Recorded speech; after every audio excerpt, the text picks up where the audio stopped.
Welcome to study with Neelam. I hope आप सभी लोग बहुत अच्छे होंगे। आज है 25 जून और 25 जून के सभी daily best current affairs question with point two point section हम कंप्लीट करेंगे। तो वीडियो में लास्ट तक बने रहिएगा और अगर आप हमारे चैनल पर पहली बार आए तो फटाफट से चैनल सब्सक्राइब कर लीजिए। चलिए शुरू करते हैं आज का लेक्चर।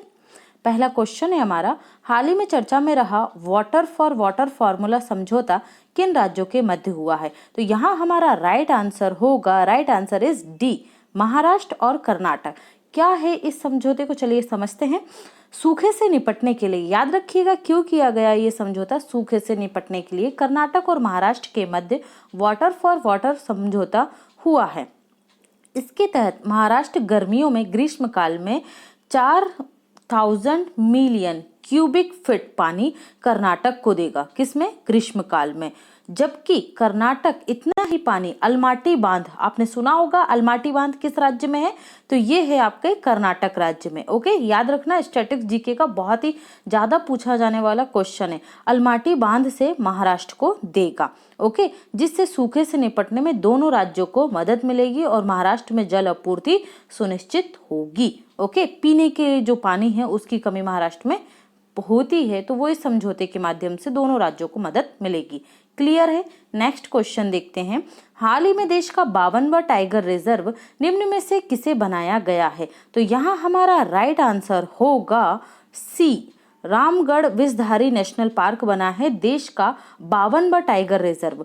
देखिए यहाँ पर हम लोगों ने अभी देखा था कि रायमोना नेशनल पार्क और देहिंग पटकई नेशनल पार्क, ये क्या बने हैं? नेशनल पार्क बने हैं दोनों। किस राज्य के बने हैं नेशनल पार्क? 6वें और 7वें क्रम के, तो ये बने हैं असम में। ओके, तो इन दोनों को भी आपको याद रखना है। और बांधवगढ़ नेशनल पार्क ये देश का पहला नेशनल पार्क है जहां पर क्या हुई है, हॉट एयर बलून सफारी प्रारंभ हुई है, hot air balloon safari. Okay, अब बात करते हैं हम किसकी, हमारा जो राइट आंसर है रामगढ़ विषधारी नेशनल पार्क, किस राज्य में है ये? तो ये है आपके किसमें? राजस्थान में। देखिए, वन्य जीव संरक्षण अधिनियम 1972 के तहत बाघों को संरक्षण प्राप्त है। बाघ संरक्षण के तहत टाइगर प्रोजेक्ट का प्रारंभ 1973 में हुआ था, बहुत ज्यादा पूछा जाता है। याद रखिएगा कि टाइगर प्रोजेक्ट कब प्रारंभ हुआ? 1973 में। पहला tiger project Jim Corbett national park Uttarakhand में लागू किया गया। यह देश का पहला नेशनल पार्क है। ओके, कौन सा? Jim Corbett. इसका पहले नाम क्या था? हैली नेशनल पार्क था। राजस्थान का यह चौथा टाइगर रिजर्व होगा। कौन सा? रामगढ़ विषधारी नेशनल जो टाइगर पार्क है वहां पर चौथा टाइगर रिजर्व बना है। इससे पहले तीन कौन कौन से? मुकंदरा नेशनल पार्क, सरिस्का और रणथंभौर, ये तीनों में भी क्या है?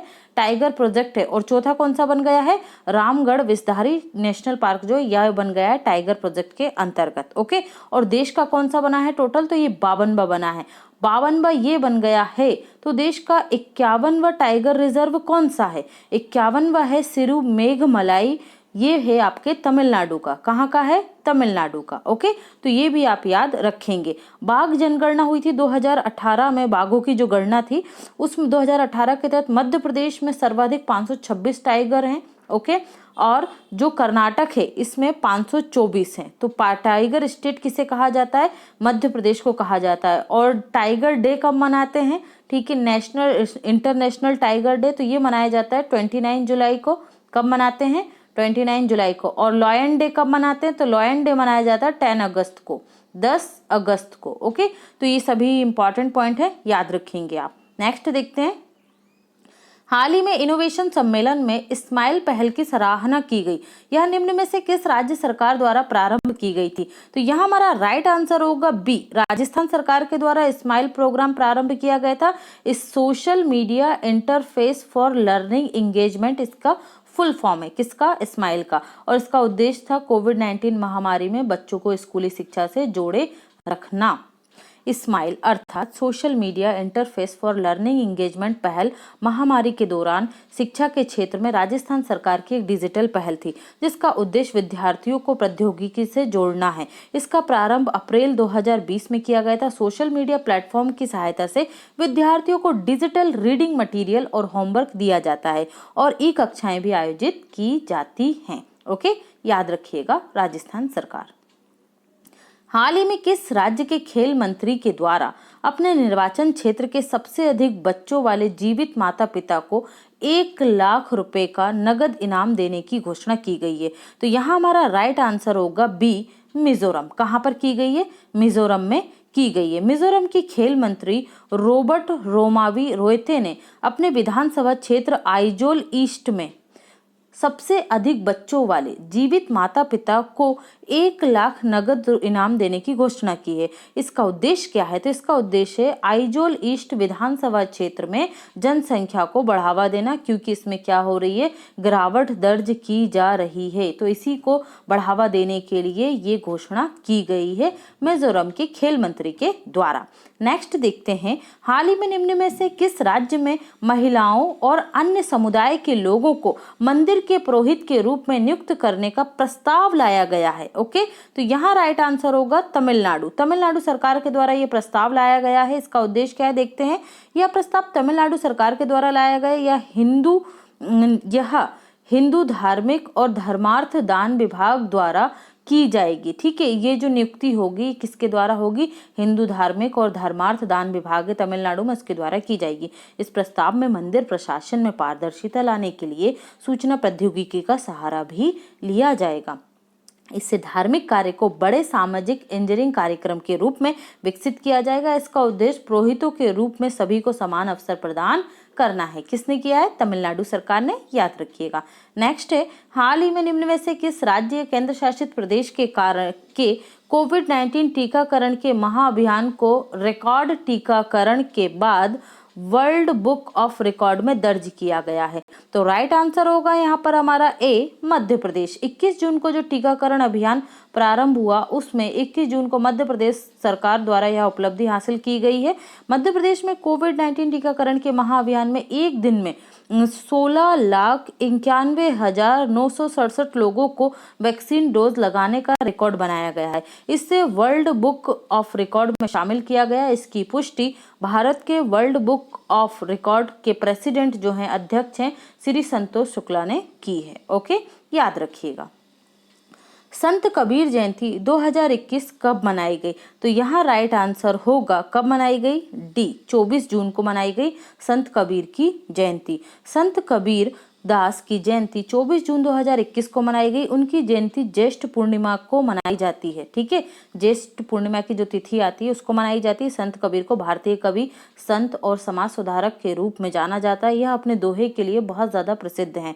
कबीर से जुड़े कुछ प्रमुख ग्रंथ हैं जो आप एग्जाम में देखने को आपको मिलेंगे, तो इन्हें आप याद रखिएगा। ग्रंथावली, बीजक और साखी, ये क्या है? कबीर से जुड़े हुए प्रमुख ग्रंथ हैं। सिख धर्म के 5वें गुरु अर्जुन देव ने कबीर के दोहों के बड़े भाग को संकलित करवाया था। ये भी इंपॉर्टेंट पॉइंट है, ध्यान रखिएगा। नेक्स्ट देखते हैं, हाल ही में साइंस पत्रिका में निम्न में से किस हिमालय भाग के जलवायु परिवर्तन के कारण बर्फ पिघलने से संबंधित लेख प्रकाशित हुआ है? तो राइट आंसर होगा यहाँ पर हमारा काराकोरम हिमालय। ये आप देख रहे हैं यहाँ पर मैप में, ये क्या है? काराकोरम रेंज है और ये क्या है? उत्तरी भाग है और ये बर्फीला है। ठीक है, ग्लेशियर युक्त है। तो ये क्या हो रहा है? पिघल रहा है तेजी से, ग्लोबल वार्मिंग, जलवायु परिवर्तन के कारण। ओके, देखते हैं इससे संबंधित कुछ बिंदु। हिमालय काराकोरम क्षेत्र को एशिया का वाटर टावर या थर्ड पोल कहा जाता है। क्या कहा जाता है? वाटर टावर या थर्ड पोल कहा जाता है। यह पृथ्वी के सबसे अधिक ग्लेशियर वाले पर्वतीय क्षेत्रों में से एक है। साइंस पत्रिका में काराकोरम बर्फ के पिघलने के कारण सिंधु, गंगा और ब्रह्मपुत्र नदियों के जल स्तर में वृद्धि हुई है, ये पता चला है। ठीक है, जल स्तर क्या हो रहा है? बढ़ रहा है। सिंधु, गंगा, ब्रह्मपुत्र नदियों के जल स्तर में वृद्धि का प्रभाव इस क्षेत्र में रहने वाली आबादी पर पड़ेगा। इस क्षेत्र की नदियों से लगभग 1 अरब आबादी को पानी की जरूरतें पूरी होती हैं। बड़ी मात्रा में ग्लेशियर पिघल रहे हैं, तो इससे क्या होगा? भविष्य में इनकी जल आपूर्ति रुक सकती है। ओके, याद रखिएगा। नेक्स्ट देखते हैं, हाल ही में समाचारों में चर्चा में रहा राला मंडल अभ्यारण्य निम्न में से किस राज्य में स्थित है? तो राइट आंसर होगा यहाँ पर हमारा ए, मध्य प्रदेश। मध्य प्रदेश के इंदौर में स्थित है राला मंडल अभ्यारण्य क्यों रहा चर्चा में? जल संसाधन मंत्री, जो मध्य प्रदेश के जल संसाधन मंत्री हैं, तुलसीराम सिलावट ने इंदौर स्थित रालामंडल अभ्यारण्य में एक मंथ में नाइट सफारी शुरू करने की घोषणा की है। यह मध्य प्रदेश का सबसे छोटा अभ्यारण्य है। नाइट सफारी प्रारंभ होने से यह लोगों के आकर्षण का केंद्र बनेगा। इसके साथ ही अभ्यारण्य में तितली पार्क और फूड जोन भी स्थापित किए जाएंगे। तो ये आप याद रखेंगे। रालामंडल अभ्यारण्य कहाँ पर है? मध्य प्रदेश में, इंदौर में। गोंडवाना राज्य की महारानी रानी दुर्गावती का बलिदान दिवस कब मनाया जाता है? तो यहाँ हमारा राइट आंसर होगा 25 जून। कब मनाया जाता है?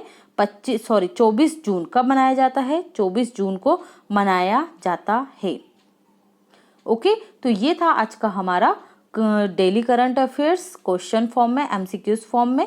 अगर आप स्टडी विथ नीलम चैनल पर पहली बार आए तो फटाफट से चैनल को सब्सक्राइब कर लीजिए। बेल आइकन प्रेस करना बिल्कुल ना भूलें, जिससे सभी वीडियो के नोटिफिकेशन आपको सबसे पहले प्राप्त हो जाए। आप हमें सभी सोशल मीडिया प्लेटफॉर्म पर फॉलो कर सकते हैं, लिंक आपको डिस्क्रिप्शन बॉक्स में मिल जाएगा। चलिए तो देखते हैं point two point section. Hurun research और एडल्ट गिल्ड के द्वारा जारी सदी के शीर्ष परोपकारी लोगों की शीर्ष 50 व्यक्तियों की पहली सूची में टॉप पर कौन रहे? तो जमशेद टाटा रहे हैं। ठीक है, 50 वर्षों में जो सबसे ज्यादा परोपकारी कार्य किए गए हैं पहले, वो उनमें टॉप पर कौन रहे? जमशेद जी टाटा रहे हैं। आपको ये एक नाम याद रखना है। समाचारों में चर्चा में रहा येलो गोल्ड 48 किसकी प्रजाति है? तो ये तरबूज की प्रजाति है। रिलायंस ने हाल ही में गूगल के साथ मिलकर सबसे सस्ता स्मार्टफोन और 5G सर्विस लॉन्च करने की घोषणा की। कौन सा फोन लेकर आएगी रिलायंस? जियो फोन नेक्स्ट लेकर आएगी। जियो फोन नेक्स्ट। ओके, और रिलायंस की जो एनुअल मीटिंग हुई है, ठीक है, एनुअल जनरल मीटिंग, उसमें ये मुकेश अंबानी के द्वारा घोषणा की गई कि जो 2G ग्राहक हैं, 2G से मुक्ति, 5G से युक्त, ठीक है, ये उनका नारा दिया है उन्होंने। रिलायंस इंडस्ट्रीज ने ग्रीन एनर्जी बिजनेस में उतरने के लिए 75,000 करोड़ रुपए के निवेश की घोषणा की और ये अब तक का सबसे बड़ा निवेश है। अडानी ग्रुप को यहाँ पर रिलायंस इंडस्ट्रीज टक्कर देगी। किसमें? ग्रीन एनर्जी के क्षेत्र में। इसके अंतर्गत वर्ष 2030 तक रिलायंस 100 गीगावाट सोलर एनर्जी के उत्पादन करने का लक्ष्य रखा है। तो ये भी आप याद रखिएगा।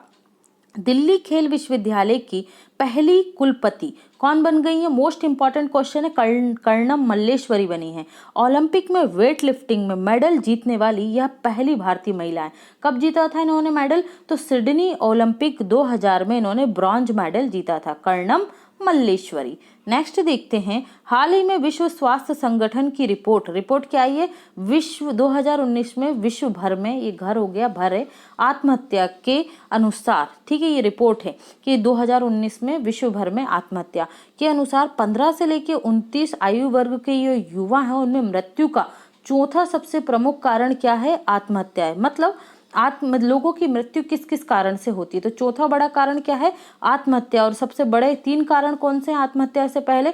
तो पहला है, इसमें कोई दुर्घटना हो जाती है, हिंसा हो जाती है, ठीक है, और टीबी दूसरा बड़ा कारण है। 15 से लेकर 29 वर्ग के जो आयु वर्ग के लोग हैं उनकी मृत्यु में चौथा बड़ा कारण है आत्महत्या। ओके, विश्व स्वास्थ्य संगठन के जो प्रेसिडेंट हैं, जो महासचिव, वो कौन है? टेड्रोस अधानोम है। कौन है? Tedros Adhanom. तो ये भी आप याद रखिएगा। ओके, इसी रिपोर्ट में बताया गया है कि 2019 में जो आत्महत्या हुई हैं, तो उसमें ओवरऑल सभी तरीके की जो मौतें हुई हैं, वो लगभग, उसमें से लगभग 7 लाख मौत जो हुई हैं उसमें आत्महत्या से हुई है। जो ओवरऑल मृत्यु हुई उसमें से 7 लाख किसमें हुई है? आत्महत्या के केसेस से लोगों की जान गई है, 7 लाख लोगों की। और भारत में लगभग 1 लाख से अधिक लोगों की मृत्यु आत्महत्या से हुई है। ओके, तो ये बहुत बड़ा आंकड़ा है, ध्यान रखिएगा। विश्व स्वास्थ्य संगठन की रिपोर्ट है, तो ये डाटा आपको पता होना चाहिए। टोक्यो ओलंपिक के लिए भारतीय पुरुष हॉकी टीम का कप्तान मनप्रीत सिंह को बनाया गया है। ओके, तो ये कहाँ हो रहा है? टोक्यो ओलंपिक जापान में हो रहे हैं। कब से प्रारंभ हो रहे हैं? 23 जुलाई 2021 से टोक्यो में प्रारंभ होंगे। टोक्यो ओलंपिक में भारतीय महिला हॉकी टीम की कप्तान कौन है? रानी रामपाल बनी है। और रानी रामपाल कौन है भाई? ये राजीव गांधी खेल रत्न पुरस्कार 2020 ने दिया गया था और ये हॉकी की पहली खिलाड़ी है जिन्हें राजीव गांधी खेल रत्न पुरस्कार दिया गया है। ओके, याद रखना। तमिलनाडु राज्य सरकार ने पूर्व RBI गवर्नर रघुराम राजन और नोबेल पुरस्कार विजेता एस्टर डुफ्लो को आर्थिक सलाहकार परिषद में शामिल किया है। एस्टर डुफ्लो ये अभिजीत बनर्जी की वाइफ है, जिन्हें अभिजीत बनर्जी और इन एस्टर डुफ्लो को संयुक्त रूप से क्या मिला था? 2019 में अर्थशास्त्र का नोबेल पुरस्कार दिया गया था। ओके, याद रखना। अंतर्राष्ट्रीय ओलंपिक दिवस 23 जून को मनाया जाता है। 23 जून 1894 को क्या हुआ था? ओलंपिकों के प्रारंभ हुआ था, तो इसीलिए 23 जून को क्या मनाते हैं? ओलंपिक डे मनाया जाता है। संयुक्त राष्ट्र लोक सेवा दिवस 23 जून को मनाया जाता है। इसकी थीम क्या रही इस बार की? भविष्य की लोक सेवा का नवाचार। ओके, तो ये था आज का हमारा point two point section. I hope आपको पसंद आया होगा, और पसंद आया है तो ज़्यादा से ज़्यादा लाइक कीजिए, शेयर कीजिए, चैनल को सब्सक्राइब करना बिल्कुल मत भूलिए। Thanks for watching and take care.